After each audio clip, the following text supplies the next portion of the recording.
ঈদের দিনে বন্ধুদের সঙ্গে চলে এলাম আজমির শরীফ দেখতে। তবে এটা রাজস্থানের আজমির না, এটা আমাদের বারুইপুরের পশ্চিম রামনগরের আজমির শরীফ।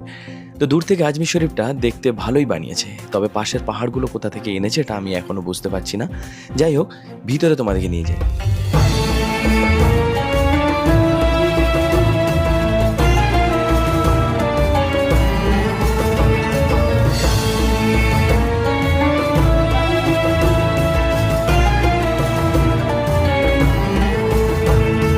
ভিতরে ঢুকতেই প্রথমে দেখলাম বিশাল দুখানা হাঁড়ি রাখা রয়েছে।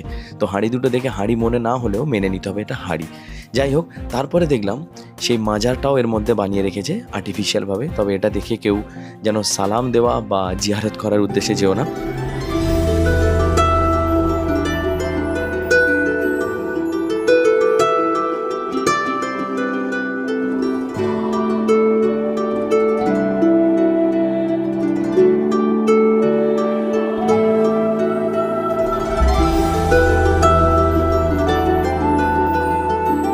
ভিতরটা খুব সুন্দর করে সাজিয়েছে, খুব সুন্দর লাইটিনিং করা রয়েছে এবং ডেকোরেশন খুবই সুন্দর, পারফেক্ট। আর তবে এখন এত খালি কেন সেটা আমি তোমাদেরকে পরে বলছি। আর এই দিকটায় দিয়ে তোমরা এক্সিট হতে পারো।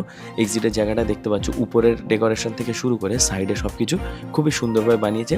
এক্সিট হতেই তোমাদের সামনে পড়বে মেলা, সেখান থেকে তুমি মেলায় ঘুরতে পারো।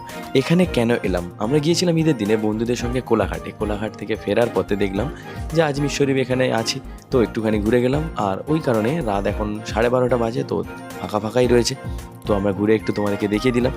যারা যারা আজমির শরীফ আসতে পারোনি বা ভিড়ের কারণে আজমির শরীফে ঢুকতে পারছো না, তো আমার ভিডিও দেখলে আশা করি অনেকটাই তোমাদের আইডিয়া হয়ে যাবে যে এর মধ্যে যাওয়া কি প্রয়োজন আছে নাকি না গেলেই হয়। তো সবশেষে বলে দিই, ঈদের দিনে এই সমস্ত জিনিস অ্যাভয়েড করা ভালো।